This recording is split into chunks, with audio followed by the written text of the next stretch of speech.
Are you ready to learn how to save 100,000 rubles on renovations? Then let's go!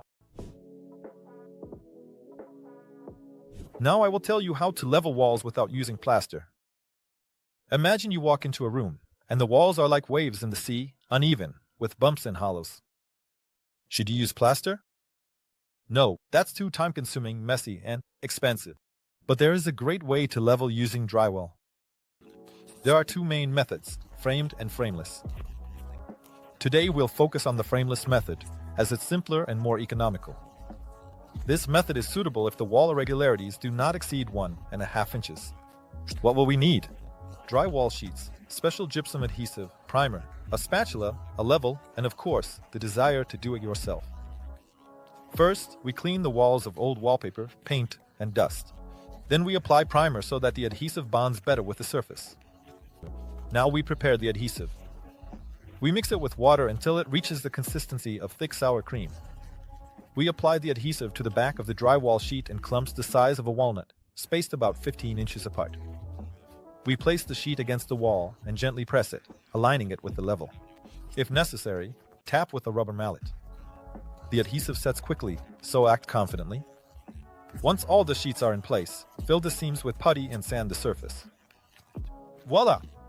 The walls are ready for painting or wallpapering. Now about finances. Traditional plastering requires not only materials, but also the labor cost of a craftsman. On average, leveling walls with plaster can cost about $10 per square foot, whereas drywall with adhesive and related materials is around $7 per square foot. The savings are evident. Moreover, by working with drywall, you avoid a mountain of construction debris and a long wait for the plaster to dry. Everything is clean, quick, and the result is pleasing to the eye. Next, I will tell you how to achieve perfect wall painting in just 5 minutes. It sounds like magic, but with the right tools and a few tricks, it's quite possible. The first thing to pay attention to is the choice of roller. Not all rollers are the same, and the quality of the painting depends on the right choice. For smooth surfaces, rollers with a short nap, about 1/4 inch, are ideal. They provide an even and smooth coating, without excess paint and drips. If your walls have texture or irregularities, choose rollers with a longer nap, about 1/2 inch, so the paint covers all areas evenly. Now, about paint additives. There are many products that enhance its properties. For example, drying retarders allow the paint to stay wet longer, which helps avoid lap marks and ensures a more even application. Additionally, there are additives that prevent bubble formation and improve flow. Paints. Before using such additives, be sure to read the instructions and ensure they are compatible with your paint. Also, don't forget about surface preparation. Clean and primed walls will ensure better paint adhesion and extend the lifespan of the coating. Primer creates an adhesive layer that helps the paint adhere better to the surface. It also reduces the porosity of the surface, which helps decrease the paint's absorbency. Now, let's summarize. Choosing a quality roller, using special additives in the paint, and proper surface preparation. There you go. The 3 pillars of perfect painting. By following these simple tips, you can transform your walls quickly and without unnecessary hassle. Don't believe it? Try it. And I'm moving on. Cracks in the walls are no reason to panic. They can not only be hidden but also turn into a striking interior element. The key is to choose the right method of concealment. One of the most practical options is decorative panels. They are easy to install and completely cover the damaged areas. If you want something modern, take a look at 3D panels. They create an interesting texture and hide any irregularities. The next method. Textured paint. Unlike regular paint, it has a thick consistency and fills small cracks. Paint with a sandstorm or wet silk effect is especially popular. They create a stylish finish while hiding defects. If you want something more unusual, you can use decorative plaster. It allows you to create the effect of concrete with an aged wall or even a velvet surface. Moreover, it is elastic and does not crack over time. Well, for those who don't want to deal with building materials, there's a simpler way. Decorative elements. Large cracks can be hidden under moldings, slats, or even polyurethane beams. They are attached with glue and instantly transform the space. And if the crack is small, just hang a picture or a mirror. Whichever method you choose, it's important to prepare the wall in advance, remove dust, prime the surface, and ensure that the cracks are not continuing to expand. Then the result will please you for many years. To ensure your feet have a warm floor at any time of the year, it's not necessary to buy expensive systems or call specialists. All of this can be done independently, quickly, and without overpaying. The main thing is to choose the right option. The most affordable method is infrared film. It's thin, flexible, and doesn't require complex installation. You just need to prepare the surface, lay down heat-reflective material, and carefully spread out the film. It can only be cut in designated areas, and the connection is made using clamps that are secured with pliers. To ensure the entire system operates safely, the contacts are carefully insulated with bitumen tape. And what about heating cables? This is another budget-friendly option, especially if used selectively. For example, only in areas where you really need comfort. This type of cable is laid out in a serpentine pattern and covered with a thin layer of mortar. It works like a regular electric floor, but it's cheaper due to its simple design. But the most unexpected life hack is the use of heat-saving underlays. If you don't need powerful heating and just want to eliminate the cold from the concrete base, try laying a special underlay beneath laminate or carpet. It reflects heat back into the room and makes the floor noticeably warmer. Whatever you choose, the main thing is to remember safety. Always check the connections, properly connect the thermostat, and don't cover heating elements with heavy furniture. Cleaning construction tools is not the most exciting task, but if done correctly, you can easily handle even dried mortar. The main thing is not to put it off for too long and to know a few proven methods. The first method is citric acid. It effectively dissolves cement and plaster without damaging the metal. It's simple. Fill a large plastic container with warm water. Add a couple of packets of citric acid and immerse the tools. After a few hours, the solution will do all the work itself. All that's left is to go over it with a brush or a metal sponge. The second option, vinegar. Regular table vinegar, which is found in any kitchen, will do. The principle is the same.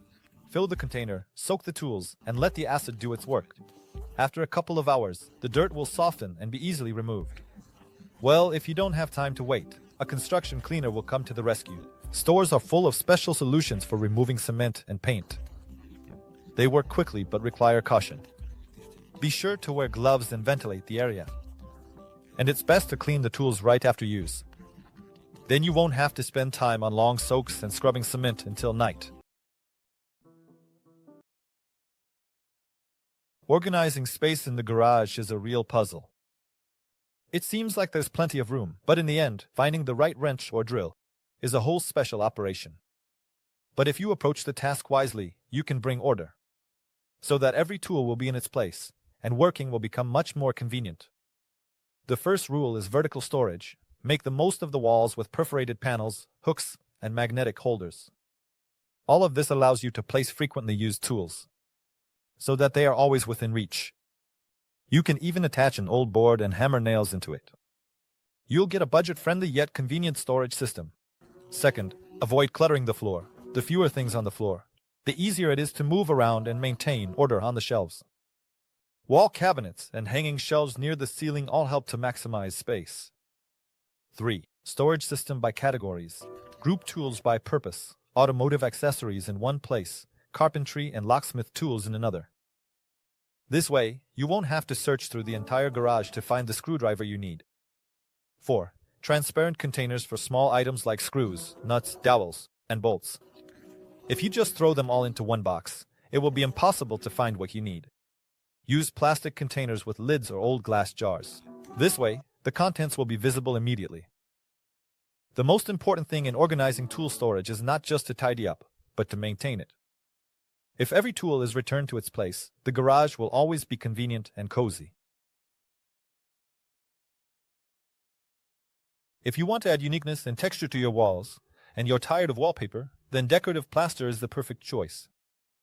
This finishing option will not only transform your interior, but also give your walls a textured structure or a smooth finish, depending on your preference.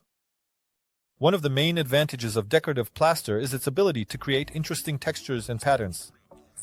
Unlike wallpaper, which often just hides the wall, Plaster allows you to reveal its potential, giving the space a unique style. Imagine that instead of the usual plain walls, you can have magnificent ornaments, reliefs, and even drawings. What types of decorative plaster exist? The most popular option is Venetian plaster, known for its elegance and depth. But besides that, there are many other types of coatings: silicate, silicone, acrylic, roller. There are also options like silk, flakes, and textured plaster. And what if you want to try making plaster yourself? This is quite possible, and there's no need to spend money on ready-made mixes. First, you need to choose a base, which can be gypsum, cement, or lime. You also need to select fillers, like sand, chips, mica, artificial leather, beads, shells, or textiles. All of this can be used to create a unique texture. To make the mixture pliable, it's necessary to ensure the right amount of plasticizers. PVA glue or liquid soap can serve as plasticizers. The process of applying decorative plaster is also quite simple. First, prepare the surface. Prime the walls well so that the plaster adheres firmly. Then mix the composition and apply it evenly to the wall using a spatula or trowel. Depending on the effect you want to achieve, apply several layers. And of course, don't forget that after each layer, you need to wait a few minutes. Once all the layers are dry, you can paint your plaster in any color. What is particularly noteworthy is that decorative plaster is resistant to moisture. This means that such walls are easy to clean and maintain their attractive appearance for many years. In case of damage, you can always restore a section of the wall using the remaining materials. At first glance, this task seems quite complicated, but in reality, there are several simple ways to improve the appearance of your old tiles. No dismantling is needed. The first thing you should do is refresh the grout. It may seem insignificant, but trust me, the result will be amazing. Old grout that has lost its color can significantly spoil the overall look of the tiles. To change the situation, use a special tool for removing grout. This could be a Dremel or a grout remover. After you remove the old grout, be sure to thoroughly clean the joints of dust using a vacuum or a brush. Next, treat them with an antifungal agent or a regular soap solution. Let the joints dry, and then apply new grout. And you're all set. Now let's turn our attention to the tiles themselves. Perhaps some of them have lost their former beauty. For example, they might have chips or cracks, but don't rush to throw them away. Modern hardware stores offer a lot of materials for minor tile restoration. For example, you can use ceramic wax, which comes in a variety of colors. Along with this wax, you'll need a gas melter. With these tools, you can conceal the damage, so that it becomes almost invisible. And for the final touch, use a sanding pad and a marker with a lacquer effect. And the tile will look like new. If you want to add more creativity to your interior, you can install a panel. In this case, you don't need to find tiles of the right size, you just need to cut out a space for the decor that will perfectly fit into the overall interior. This is a great way to refresh old tiles, adding a unique touch to the space. With these simple methods, you can not only update the tiles but also significantly change the appearance of the room, without unnecessary expenses and effort. If you decide to install laminate flooring yourself, it's a completely doable task that, with proper attention and care, will give you excellent results.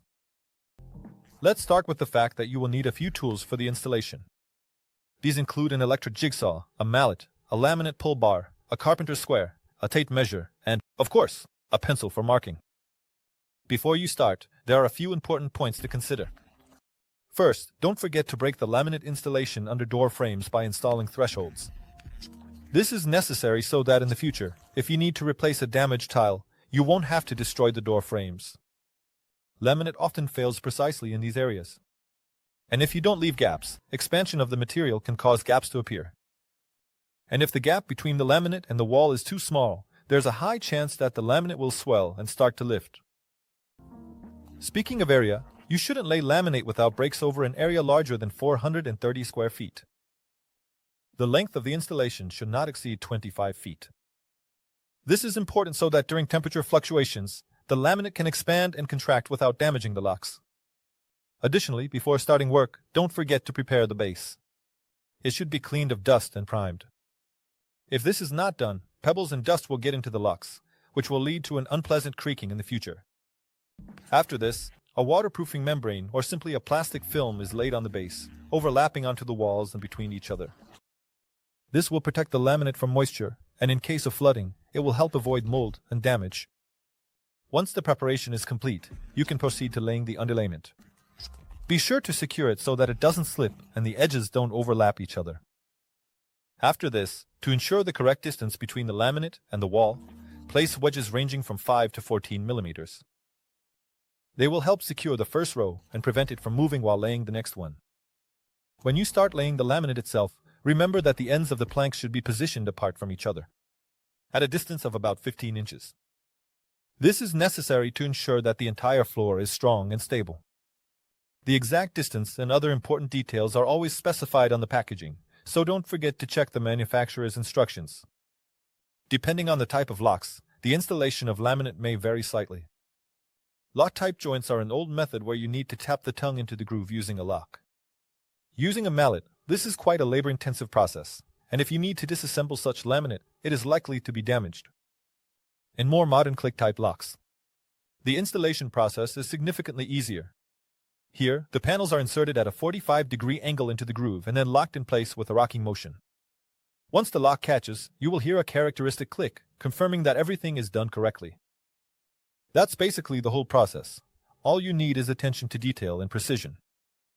After the last row is laid and the wedges are removed, your new floor will be pleasing to the eye and last a long time.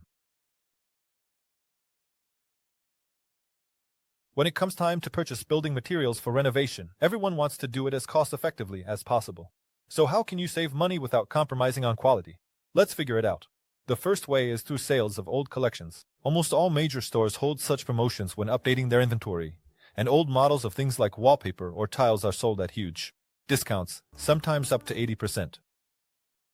Don't worry that the collection is outdated. Fashion trends update every season, and what was in style a couple of months ago might still be in perfect condition and perfectly suitable for your renovation. The second tip is related to seasonal discounts on slow-moving stock.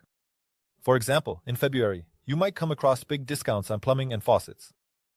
This provides an opportunity to significantly reduce the cost of renovation. The third method: wait for the influx of buyers during the vacation season when people are rushing to renovate. During this period, many stores offer great discounts to attract customers to online stores. Such discounts can reach up to 15%. If you manage to catch this period, it will be a great opportunity to save. The fourth tip is bonus cards. This is probably the easiest way to save on building materials. Just show your card, and you'll get a discount. Often, you don't even need a card. Just register your phone number. The fifth method is to return excess materials. Not everyone knows, but many large stores like Lemino Pro allow you to return and use materials within 100 days. If you buy more than you need, don't hesitate to return the excess and get your money back. This can significantly reduce the overall cost. All these methods together can allow you to cut down on building material expenses by 20 to 30%, or even more. The main thing is don't rush in. Always look for the best price.